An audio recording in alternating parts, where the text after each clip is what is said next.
प्रारंभ में ईरू, वह एक जिसे एल्विश भाषा में इलूवतार कहा जाता है, ने अपने विचार से एनुर को बनाया और उन्होंने उनके सामने एक महान संगीत बनाया।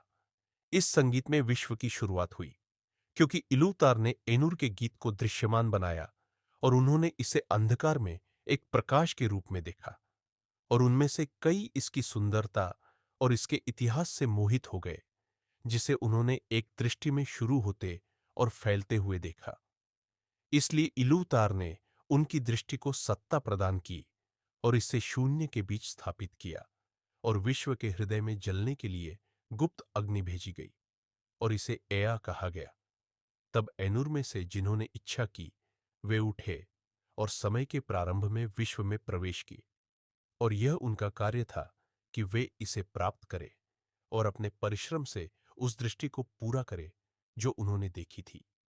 उन्होंने एया के क्षेत्रों में लंबे समय तक परिश्रम किया, जो एल्व्स और मनुष्यों की सोच से परे विशाल है, जब तक कि नियत समय में अर्दा पृथ्वी का राज्य नहीं बन गया। तब उन्होंने पृथ्वी का वस्त्र धारण किया और उसमें उतर गए और उसमें निवास किया। वलर के बारे में इन आत्माओं में से महान जिन्हें एल्व्स वलर कहते हैं, अर्दा की शक्तियां और मनुष्यों ने अक्सर उन्हें देवता कहा है। वलर के 7 प्रभु है और वलियर वलर की रानियां भी 7 है। वेलिनोर में बोली जाने वाली एल्विश भाषा में उनके नाम ये थे। हालांकि मध्य पृथ्वी में एल्व्स की भाषा में उनके अन्य नाम है और मनुष्य में उनके नाम अनेक है। प्रभुओं के नाम क्रमशः है मनवे, उल्मो, ओले, ओरोमे, मंडोस, लोरियन और तुलकास, और रानियों के नाम है वर्दा, यवन्ना, नियन्ना, एस्ते, वैरा, वाना और नेस्सा। मेलकोर को अब वलर में नहीं गिना जाता और पृथ्वी पर उसका नाम नहीं लिया जाता। मनवे और मेलकोर इलूतर के विचार में भाई थे।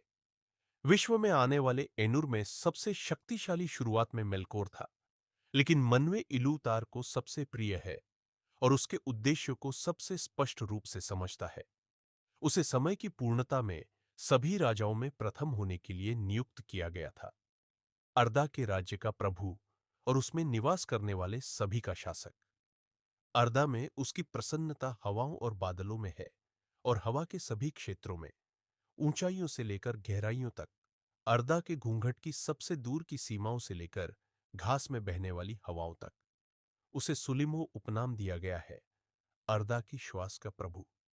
वह सभी तेज पक्षियों जिनके पंख मजबूत है से प्यार करता है और वे उसकी आज्ञा पर आते जाते हैं।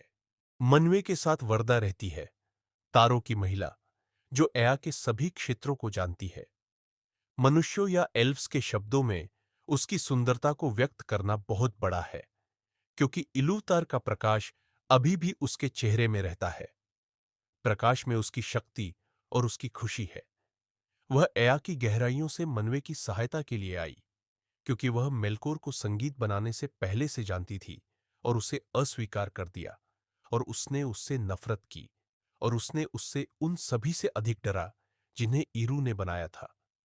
मनवे और वर्दा शायद ही कभी अलग होते हैं और वे वेलिनूर में रहते हैं। उनके हॉल ओयुलोस्से पर, तानिक्वेटिल के सबसे ऊंचे टॉवर पर, पृथ्वी पर सबसे ऊंचे पहाड़ पर, शाश्वत बर्फ के ऊपर है। जब मनवे वहां अपने सिंहासन पर चढ़ता है और आगे देखता है, यदि वर्दा उसके साथ होती है तो वह धुंध और अंधकार के माध्यम से और समुद्र के लीगों पर अन्य सभी आंखों से आगे देखता है, और यदि मनवे उसके साथ होता है तो वर्दा पूर्व से पश्चिम तक, पहाड़ियों और घाटियों से और मेलकोर द्वारा पृथ्वी पर बनाए गए अंधेरे स्थानों से रोने वाली आवाजों को अन्य सभी कानों से अधिक स्पष्ट रूप से सुनती है। इस विश्व में रहने वाले सभी महान लोगों में से एल्व्स वर्दा को सबसे अधिक श्रद्धा और प्रेम करते हैं। वे उसे एल्बेरेथ कहते हैं और वे मध्य पृथ्वी की छायाओं से उसका नाम लेते हैं और तारों के उदय होने पर उसे गीत में उठाते हैं। उल्मो जल का प्रभु है। वह अकेला है।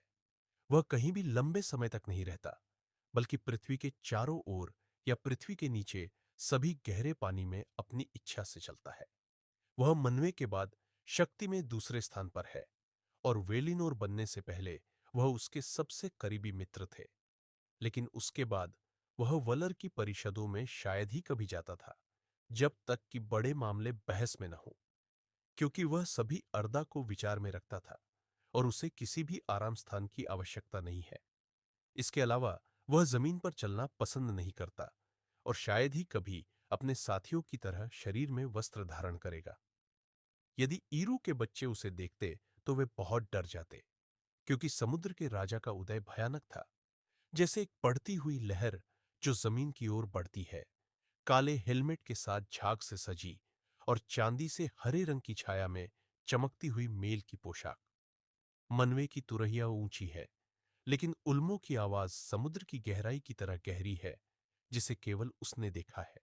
फिर भी उल्मो एल्व्स और मनुष्य दोनों से प्यार करता है और उन्हें कभी नहीं छोड़ा, यहां तक कि जब वे वलर के क्रोध के नीचे थे। कभी कभी वह मध्य पृथ्वी के तटों पर अनदेखा आएगा या समुद्र के फिरतों से दूर अंदर तक जाएगा और वहां अपनी महान सींगों उलुमुरी पर संगीत बनाएगा, जो सफेद शंख से बने हैं, और जिन तक वह संगीत पहुंचता है वे उसे हमेशा अपने दिल में सुनते हैं और समुद्र की लालसा उन्हें फिर कभी नहीं छोड़ती। लेकिन ज्यादातर उल्मो मध्य पृथ्वी में रहने वालों से केवल पानी के संगीत के रूप में सुनाई देने वाली आवाजों में बात करता है, क्योंकि सभी समुद्र, झीलें, नदियां, फव्वारे और झरने उसके शासन में हैं, ताकि एल्व्स कहते हैं कि उल्मों की आत्मा दुनिया की सभी नसों में बहती है। इस प्रकार अर्दा की सभी आवश्यकताओं और दुखों की खबर उल्मों तक गहराई में भी पहुंचती है, जो अन्यथा मनवे से छिपी रहती। ओले की शक्ति उल्मों से थोड़ी कम है। उसका प्रभुत्व उन सभी पदार्थों पर है जिनसे अर्दा बनी है। शुरुआत में उसने मनवे और उल्मों के साथ मिलकर बहुत कुछ बनाया और सभी भूमियों का निर्माण उसका श्रम था। वह एक लोहार और सभी शिल्पों का स्वामी है और वह छोटे कौशल के कामों में उतना ही आनंद लेता है जितना पुराने समय के महान निर्माण में। उसके है वे रत्न जो पृथ्वी की गहराई में पड़े हैं, और वह सोना जो हाथ में सुंदर है, पहाड़ों की दीवारों और समुद्र के बेसिन से कम नहीं। नोल्डोर ने उससे सबसे अधिक सीखा और वह हमेशा उनका मित्र रहा। मेलकोर उससे ईर्ष्या करता था, क्योंकि औले विचार और शक्तियों में स्वयं के समान था और उनके बीच लंबे समय तक संघर्ष रहा, जिसमें मेलकोर ने हमेशा औल्ले के कामों को बिगाड़ा या नष्ट किया और औल्ले मेलकोर के उपद्रवों और अव्यवस्थाओं को ठीक करने में थक गया। दोनों यह भी चाहते थे कि वे अपनी स्वयं की चीजें बनाएं जो नई हों और दूसरों द्वारा न सोची गई हो, और अपने कौशल की प्रशंसा में आनंद ले।